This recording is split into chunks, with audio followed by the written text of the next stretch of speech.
जय हिंद दोस्तों, मैं सुमित प्रताप आपका अपना चैनल बिफोर द एग्ज़ाम में स्वागत करते हैं।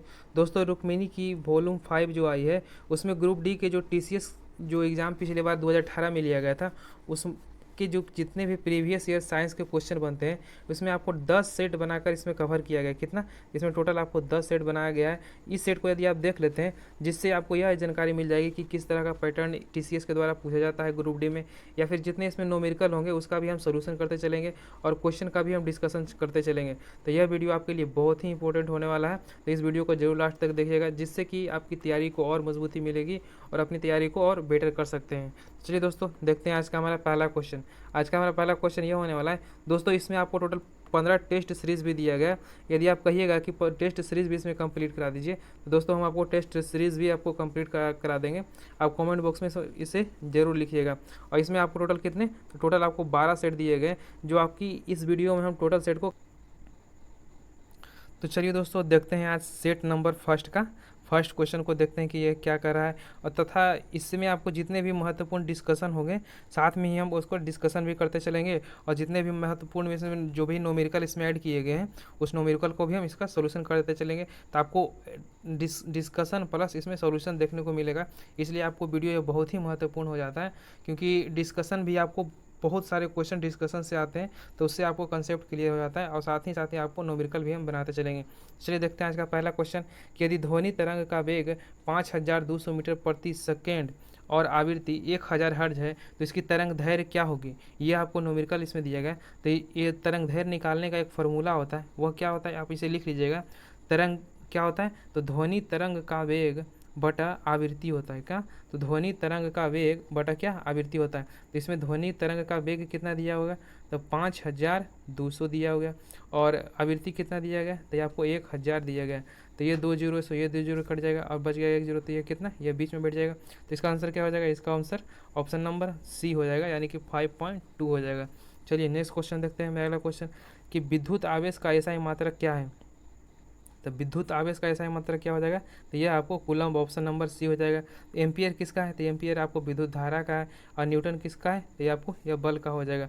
चलिए नेक्स्ट क्वेश्चन देखते हैं। मेरा अगला क्वेश्चन है कि उत्पत्ति में अधिक विविधता के कारण है, यानी कि जो उत्पन्न होती है उसमें अधिक विविधता किसके कारण होती है, तो वह आपको ऑप्शन नंबर बी यानी कि यौन प्रजनन के कारण सबसे अधिक विविधता आपको देखी जाती है। चलिए देख लेते हैं। तो प्रजनन से क्वेश्चन आपको एक पूछा जाता है, बहुत ही बार अधिक बार क्वेश्चन पूछा गया है कि मानव में अंडों का निषेचन कहाँ होता है। तो मानव के द्वारा जो अंडों का निषेचन होता है वो कहाँ होता है, वो आपको फलोपियन ट्यूब में होता है। कहाँ, तो फलोपियन ट्यूब में आपको मानव के द्वारा अंडों का निषेचन होता है। लेकिन यदि कहा देगा कि भ्रूण का निर्माण कहाँ होता है, तो भ्रूण का निर्माण आपको गर्भाशय में होता है। कहाँ, तो ये आपको भ्रूण का निर्माण गर्भाशय में होता है, यह भी आप याद रखिएगा। चलिए नेक्स्ट क्वेश्चन देखते हैं कि निम्नलिखित में से क्या गिरते जल की स्थितिज ऊर्जा को विद्युत ऊर्जा में बदलने में मदद करता है। तो स्थितिज ऊर्जा को जो विद्युत ऊर्जा में कौन बदलता है, तो वो हाइड्रो पावर संयंत्र होगा। क्या, जो हाइड्रो पावर संयंत्र है वो बड़े बड़े बांध बनाकर जो जल रखा जाता है वो स्थितिज ऊर्जा में रहती है, लेकिन जब उसे बहाते हैं तो उस कौन सा, तो स्थितिज ऊर्जा से आपको विद्युत में वह परिवर्तित कर देता है। कौन सा, तो यह हाइड्रो पावर संयंत्र हो गया। और स्थितिज ऊर्जा से 2-3 क्वेश्चन और पूछे जाते हैं कि जो घड़ी की चाबी द्वारा संग्रहित ऊर्जा कैसी ऊर्जा होती है, या फिर तनी हुई कमानी कैसी ऊर्जा होती है, या हाथ से हथौड़ा उठाना कौन सी ऊर्जा होती है, तो ये कौन सी है, तो ये सब आपको सारी स्थितिज ऊर्जा में के अंतर्गत आती है। तो ये सब क्वेश्चन को भी आप ध्यान में रखिएगा। चलिए नेक्स्ट क्वेश्चन देखते हैं। मेरा 5 नंबर क्वेश्चन है कि उत्तक मुख्य रूप से मृत कोशिकाओं से बने होते हैं। तो कौन से मृत कोशिकाओं के बने होते हैं, तो आपको ऑप्शन नंबर सी यानी कि स्क्लेरेन कायमा के द्वारा यह क्वेश्चन बना हुआ। यह बहुत ही इंपॉर्टेंट क्वेश्चन है, यह बहुत ही बार एग्जाम में पूछा जा चुका है, इसे जरूर याद रखिएगा। तो कौन सा, तो स्क्लेरेन कायमा हो गया। और कभी कभी पैरेन कामा क्या है, तो पैरेन कायमा है, ये यह आपको एक सरल प्रकार का अस्थाई उत्तक है। क्या, ये आपको सरल प्रकार का एक अस्थाई उत्तक है। लेकिन यदि मृत उत्तक कह देगा तो कौन सा हो जाएगा, तो वो स्क्लेरेन कायमा हो जाएगा। चलिए नेक्स्ट क्वेश्चन देखते हैं कि क्षैतिज अक्ष और ऊर्ध्वाधर अक्ष के प्रकार होते हैं। तो यह किसके प्रकार होते हैं, तो आपको पवन चक्की के यह प्रकार होते हैं। चलिए नेक्स्ट क्वेश्चन देखते हैं। मेरा अगला क्वेश्चन है कि N3 से N2 स्तर में किसकी इलेक्ट्रॉन में परिवर्तन से लाइन उभरती है। तो किसके परिवर्तन से लाइन उभरती है, तो यह आपको हो जाएगा कौन सा, ऑप्शन नंबर सी, यानी कि दृश्य स्पेक्ट्रम के परिवर्तन से लाइन उभरने को देखने को मिलती है। तो चलिए देख लेते हैं, दृश्य जो स्पेक्ट्रम है या फिर दृश्य किरणें हैं, इसकी खोज किसके द्वारा की गई थी, तो इसकी खोज आपको न्यूटन के द्वारा किया गया था। किसके द्वारा, इसकी खोज आपको न्यूटन के द्वारा किया गया था। और परावैंगनिक की खोज किसके द्वारा किया गया था, तो परावैंगनिक किरण की जो खोज किए गए थे आपको रीटर के द्वारा, किसके द्वारा, तो आपको ये रीटर के द्वारा इसकी खोज किया गया था। चलिए नेक्स्ट क्वेश्चन देखते हैं। मेरा अगला क्वेश्चन है कि निम्नलिखित में से सही का चयन कीजिए। आपको सही का चयन करना है कि इसमें सही सम्मिलित कौन सा है, तो कौन सा हो जाएगा, तो ये ऑप्शन नंबर ए हो जाएगा, यानी कि ब्यूटेनॉल है का जो सूत्र होता है क्या होता है, C4H9OH होता है ब्यूटेनॉल का। लेकिन यदि पूछ दिया एथेनॉल का सूत्र क्या होता है, तो एथेनॉल का जो सूत्र होता है वह क्या होता है, C2H5O क्या होता है, C2 लिख देते हैं आपको, C2H5OH होता है क्या, C2H5OH होता है। लेकिन यदि यही कह दिया आपको क्या चाहिए, तो प्रोपेनॉल का जो फुल फॉर्म सूत्र क्या होता है, तो C3H7OH होता है। यह आपको क्या हो गया, प्रोपेनॉल का हो गया। यदि मेथेनॉल का पूछ देगा, क्या मेथेनॉल का क्या होता है, तो मेथेनॉल का जो सूत्र होता है CH3 और OH होता है। तो आपको ये तीनों हम लोग इसका कंसेप्ट आपको क्लियर करा दिए।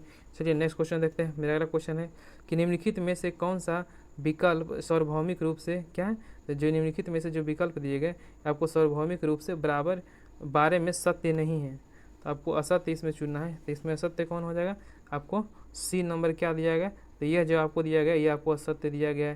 तो चलिए हम सत्य को पढ़ लेते हैं। पदार्थ कैसी अम्लीय या क्षारीय के बारे में जानकारी प्राप्त करके ने के लिए एक सार्वभौमिक संकेत का उपयोग करती है। तो कैसी संकेत का, तो एक सार्वभौमिक संकेत का यह उपयोग करती है। और पानी सार्वभौमिक संकेतों के साथ हरा रंग बनाती है क्या, जो पानी है यह सार्वभौमिक संकेतों के साथ कौन सी रंग बनाती है, तो यह हरा रंग बनाती है। चलिए इसे रिलेटेड देख लेते हैं कि लिटमस की तरह एक सार्वभौमिक संकेत को या तो बिलियन पेपर के रूप में इस्तेमाल किया जाता है। चलिए नेक्स्ट क्वेश्चन देखते हैं। मेरा अगला क्वेश्चन है कि 8 kg द्रव्यमान की एक वस्तु द्वारा नियत बल 2 सेकंड के लिए किया गया कार्य, यह वस्तु के वेग को 5 मीटर पर सेकंड से 9 मीटर पर सेकंड तक बढ़ा देता है, तो कार्यरत बल का परिमाण क्या होगा। तो कार्यरत जो बल का परिमाण हो जाएगा वह क्या हो जाएगा, तो इसका ऑप्शन नंबर डी हो जाएगा आंसर, यानी कि 16 न्यूटन हो जाएगा।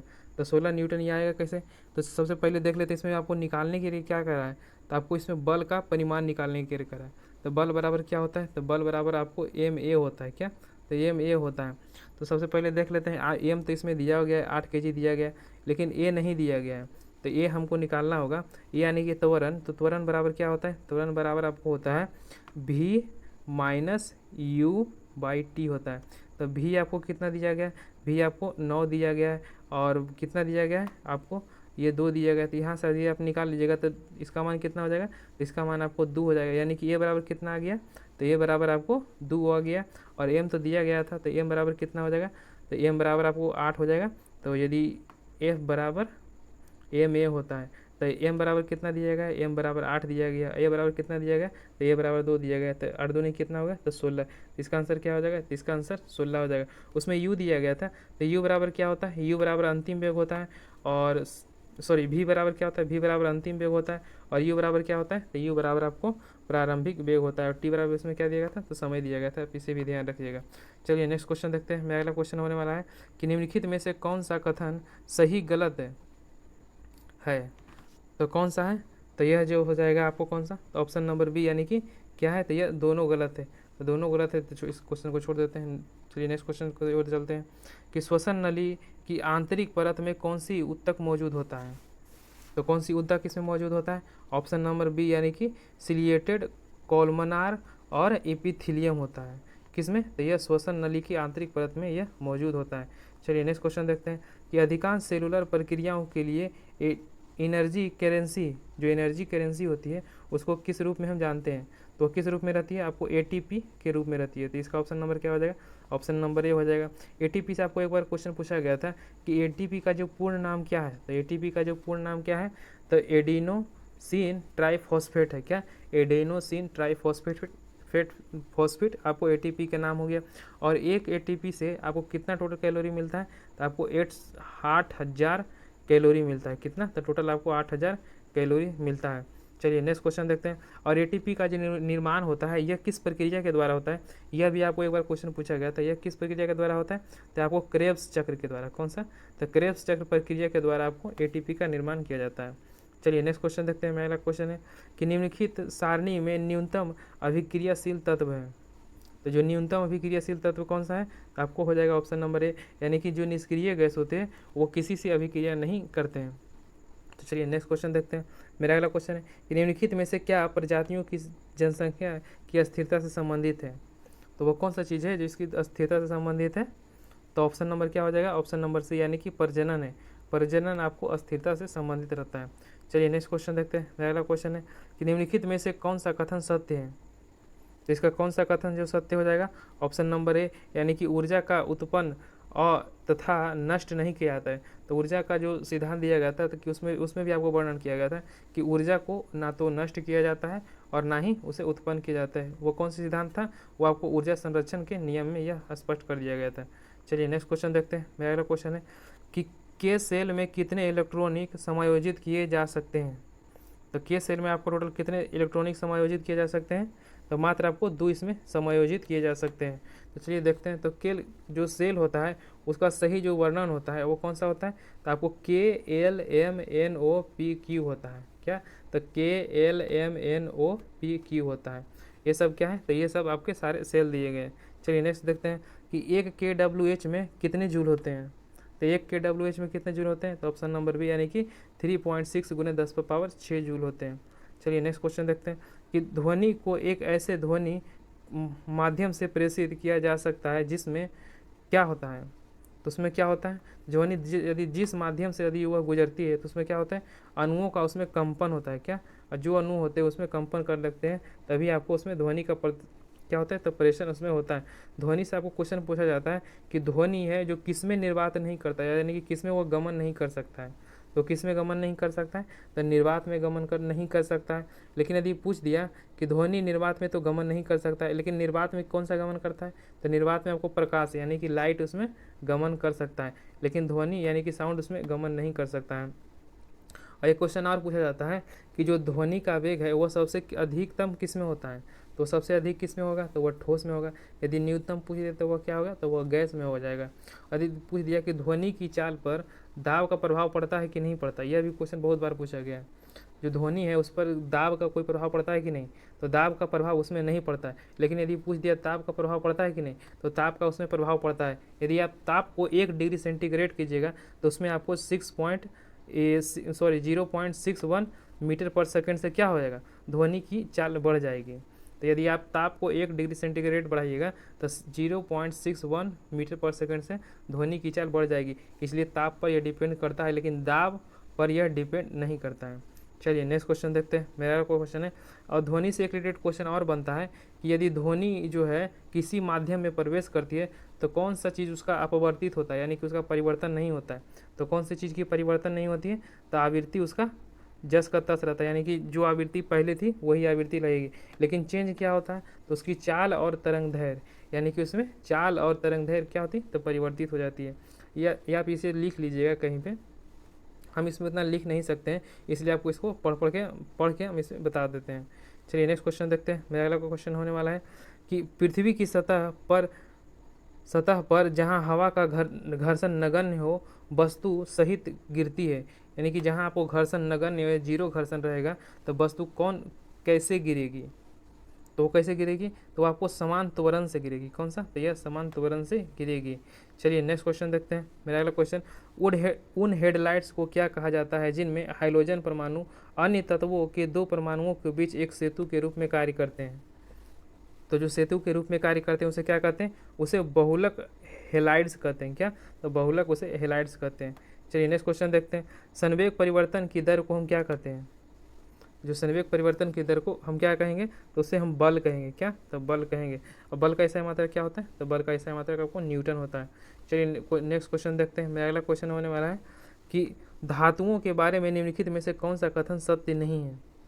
तो कौन सा कथन सत्य नहीं हो जाएगा? ऑप्शन नंबर डी, यानी कि ऑप्शन नंबर डी आपको सत्य नहीं दिया गया। तो चलिए सत्य को हम पढ़ लेते हैं। धातुओं का गलनांक और कवथनांक क्या होता है? तो यह हमेशा उच्च होता है और सभी धातुएं पारा के अतिरिक्त ठोस और दृढ़ होते हैं। धातुएं चमकदार होती है और यह पॉलिश इसमें किया जा सकता है। लेकिन आपको धातुएं क्या, धातु आघात वर्धनीय और तन्य नहीं, मानी कि इसमें नहीं होगा तो सब तब से यह सही हो जाएगा कि धातुएं जो क्या होती है तो आघात वर्धनीय होती है और तन्य होती है। यानी कि धातुओं पर आप यदि मारते हैं तो उसका क्या होगा, तो क्षेत्रफल उसका बढ़ जाता है, उसे हम क्या कहते हैं, उसे आघात वर्धनीय कहते हैं। चलिए नेक्स्ट क्वेश्चन देखते हैं। किसी पृष्ठ की इकाई क्षेत्रफल पर लंबवत लगने वाले बल को क्या कहते हैं? तो उसे हम क्या कहेंगे, तो उसे हम दाब कहेंगे। चलिए नेक्स्ट क्वेश्चन देखते हैं। मेरा अगला क्वेश्चन है कि HNO3 का सापेक्षिक द्रव्यमान कितना होता है? तो HNO3 का जो सापेक्षिक द्रव्यमान होता है वो कितना होता है? ऑप्शन नंबर डी यानी कि 63 होता है। चलिए नेक्स्ट क्वेश्चन देखते हैं। मेरा अगला क्वेश्चन हमारा ये जो हमारा सेट नंबर 2 का फर्स्ट नंबर क्वेश्चन है। दोस्तों यह वीडियो यदि आपको अच्छा लग रहा हो तो इसे ज़रूर लाइक कर दें और अपने दोस्तों तक भी ज़रूर शेयर करें ताकि इसका फ़ायदा और कोई भी सारे लोग ले सकें। चलिए नेक्स्ट क्वेश्चन देखते हैं। मेरा अगला क्वेश्चन है दोस्तों, यदि आपने हमारे चैनल को अभी तक सब्सक्राइब नहीं किया है तो इसे ज़रूर सब्सक्राइब कर दें। चलिए नेक्स्ट क्वेश्चन देखते हैं। एक कार एक पहाड़ी से गिर 0.6 सेकेंड में भूमि पर आ जाती है। ज़मीन से टकराते समय उसकी गति क्या होगी? ज़मीन से जो टकराएगी उस समय इसकी गति क्या होने वाली है यह पूछ रहा है। तो क्या हो जाएगी, तो इस तरह का यदि गति पूछा जाएगा टकराते समय तो इसका एक फार्मूला होता है, ये आप लिख लीजिएगा। उसका जो फार्मूला होता है हम यहाँ पे बता देते हैं कौन सा होगा। तो v बराबर u प्लस 80 हो जाएगा। क्या, तो v बराबर u प्लस 80 हो जाएगा। तो इसमें आपको u निकालना है। क्या, तो इसमें आपको अंतिम वेग निकालना है। तो चलिए देख लेते हैं। तो आपको u यानी कि प्रारंभिक वेग इसमें कितना हो गया, तो इसमें 0 हो गया। और एक कितना हो गया, यानी कि त्वरण इसमें कितना दिया गया, तो 0.6 सेकेंड। कितना, तो 0.6 सेकेंड, सॉरी 80 नहीं, आपको यहाँ GT हो जाएगा। सॉरी यहाँ देख लेते हैं, आपको UT प्लस GT हो जाएगा। क्या, 80 नहीं, यहाँ पर क्या हो जाएगा, तो GT हो जाएगा। तो U आपको 0 हो गया और G का मान कितना होगा, तो G का अप्रोक्स में हम 10 ले लेते हैं और T का मान कितना दिया गया, तो 0.6 सेकेंड इसमें दिया गया। इसको यदि कैलकुलेट कीजिएगा तो कितना आ जाएगा, तो आपको 6 मीटर पर सेकेंड हो जाएगा। कितना, तो आपको 6 मीटर पर सेकेंड हो जाएगा। इसका ऑप्शन नंबर क्या हो जाएगा, तो इसका ऑप्शन नंबर डी हो जाएगा। क्या, तो ऑप्शन नंबर डी हो जाएगा। 6 मीटर, देखिए इसमें क्या दिया गया, 6 मीटर है सिर्फ, लेकिन 6 मीटर सेकेंड है, लेकिन इसमें क्या दिया गया, तो 6 मीटर पर सेकेंड दिया गया। तब कन्फ्यूजन मत होइएगा और पहले ही आंसर में मत मार के चले आइएगा। इस तरह के क्वेश्चन आपको कन्फ्यूज करते हैं। चलिए नेक्स्ट क्वेश्चन देखते हैं कि उत्तल दर्पण द्वारा निर्मित प्रतिबिंब हमेशा कैसे होते हैं? तो उत्तल दर्पण जो द्वारा निर्मित जो प्रतिबिंब होते हैं वो कैसे होते हैं, तो ऑप्शन नंबर ए यानी कि आभासी और सीधा और छोटा होते हैं। चलिए नेक्स्ट क्वेश्चन देखते हैं कि पायरेनकाइमा एक उत्तक है जो भोजन को स्टोर करने में मदद करता है। यानी कि किस चीज़ को आपको, यह उत्तक है जो स्टोर करने में मदद करता है, तो किस चीज़ को, यह पौधे को में, यह क्या है, तो पैरेनकाइमा आपको पौधे में पाया जाता है। और हमने पहले ही बताया था पैरेनकाइमा कैसा उत्तक है, तो आपको यह एक सरल अस्थायी उत्तक है। चलिए नेक्स्ट क्वेश्चन देखते हैं कि निम्नलिखित में से पूरा करें, यानी कि ये द्रव्यमान गुणे त्वरण बराबर क्या होता है? तो द्रव्यमान गुणे त्वरण बराबर क्या होता है, बल होता है। क्या, तो यह बल होता है। हमने पहले भी बताया था कि यह बराबर क्या होता है, F बराबर ma होता है। m क्या दिया गया, तो m द्रव्यमान है और ये क्या है, तो ये त्वरण है और F क्या है, तो F बल हो गया।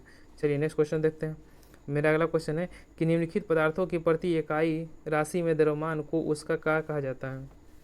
तो क्या कहा जाता है, तो उसका कहा जाता है ऑप्शन नंबर ए यानी कि उसे हम घनत्व कहते हैं। क्या, तो घनत्व कहते हैं। घनत्व बराबर क्या होता है, द्रव्यमान बटा आयतन होता है। चलिए नेक्स्ट क्वेश्चन देखते हैं कि आवर्त सारणी की क्षैतिज पंक्तियों को हम क्या कहते हैं? जो क्षैतिज रूप से जो पंक्तियाँ होती है उसको हम क्या कहते हैं, तो उसको हम क्या कहते हैं, उसको हम कहते हैं आवर्त। ऑप्शन नंबर क्या हो जाएगा, इसका आवर्त हो जाएगा। चलिए नेक्स्ट क्वेश्चन देखते हैं। तो टोटल आवर्तों की जो संख्या होती है वो कितनी होती है, तो टोटल इसमें आपको 7 आवर्त होते हैं। कितना, तो टोटल 7 आवर्त होते हैं। यदि कुल वर्ग पूछ देगा तो टोटल कितने वर्ग होते हैं, तो टोटल 8 वर्ग होते हैं।